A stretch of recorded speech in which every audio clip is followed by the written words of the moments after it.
Тэгэхээр энэ давс багтаа бүтээгдэхүүний үйлдвэрлэлийг дэмжиж арга хэмжээг Хүнсэд аж ахуйн үйлдвэрийн сайд, эрүүл мэндийн сайдын хамтарсан тушаалаар батлагдсан өдөр дэмжийн дагуу бол 2 үе шатаар зохион байгуулж байгаа. За эхний үе шат бол 18 онд хэрэгжээд шалгуурлалт шатандаа бол явж байна.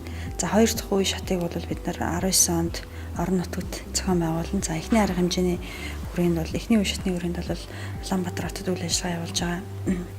Хүнс үйлдвэрлэгч, хоол үйлдвэрлэгч, аж ахуйн нэгжүүд бол оролцож зохион байгуулсан. За энд бол аян эхлэхэд яг энэ арга хэмжээ эхлэхэд 11 байгууллага бол оролцох хүсэлтэд ирүүлж бид нартай бол хамтран ажиллаж байна.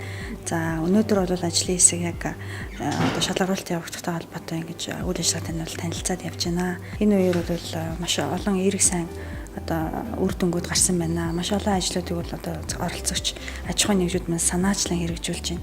Зөвхөн цэцэрлэгийн хүүхдүүдийн хоолнд хоолны давсны агуулмжийг бууруулахаас гадна ажилчдын хоол тэдний эрүүл мэндийн үзүүлэлтийн холбож бас үзэж зөвлөгөө мэдээлэл өгөх. За бусад цэцэрлэгүүдэд сургалт мэдээлэл хүргэх. Долооны цахилгаан станц 4-ийн хувьд тоолцсон кабинетаараа дамжуулаад ажилчдаа сургалт мэдээлэл өгч байна. Маш олон бүтээгдэхүүнээр л давсны агуулмжийг бууруулсан байна. За энэ нь бол хэрэглээнд нь үйлчлүүлэгчдэд нь бол бас хэвшил болоод ингээд өдөр тутмынхаа үйл ажиллагаанд нэвтрээд явж байна гэдэг нь харагдаж байна. Ер нь бол монголчуудын давсны хэрэглээ дэлхийн эрүүл мэндийн байгууллагын зөвлөмжөөс 2 дахин өндөр буюу өнөөдөр насан турш хүн 11 г давс хэрэгж байгаа. Давс хөтрүүлсэн хэрэглэний улмаас бол артерийн даралт ихсэж байна.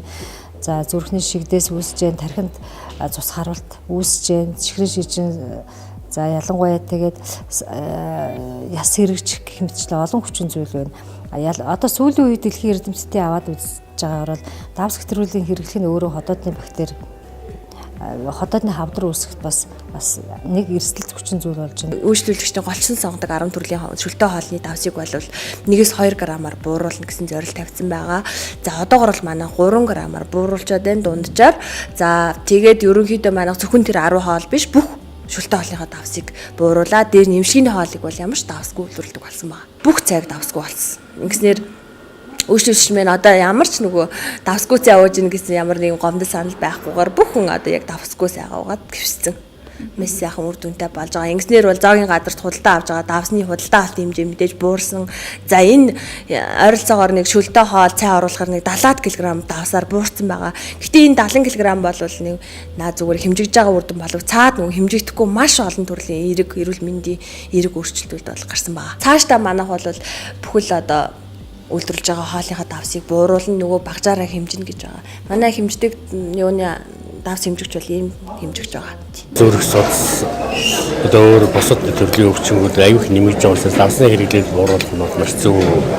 Ер нь манайх бол тэгээд 2 г бууруулж байгаа юм байна. Хоолоо. Тэрнээс өшөө давс хийдгүү ч хоолоо. Энийг бол бид нэр 7 хоногт 2-3 удаа идэж хэрэглэж байгаа. Энэ бол зөв зүйтэй мал гэж байна. Гэхдээ бол хужир гэдэг юм л дэрэг л даа. Их сайлбардың гэсэн судасны дотор ханд цэвэрлдэг. Манай энэ зоогийн газар болохоор яг хоолны давсны хэрэглээнд бол онцгой анхаарч байгаа. Яг энэ давсгүй хоолтой холбоотой тусгайлсан хоол бэлтгээд энийг эзснэрээ болохоор яаж ийн вэхээр нэгдүгüүрт жим буурч байна. Хоёрдугаарт эрүүл мэндийн хувьд бол ач холбогдолтой байна. Хоёрдугаар хоолнд бага зэргийн давс хэрэглэнэ. Шүл бусад цайны хувьд бол давс хэрэглэхгүй.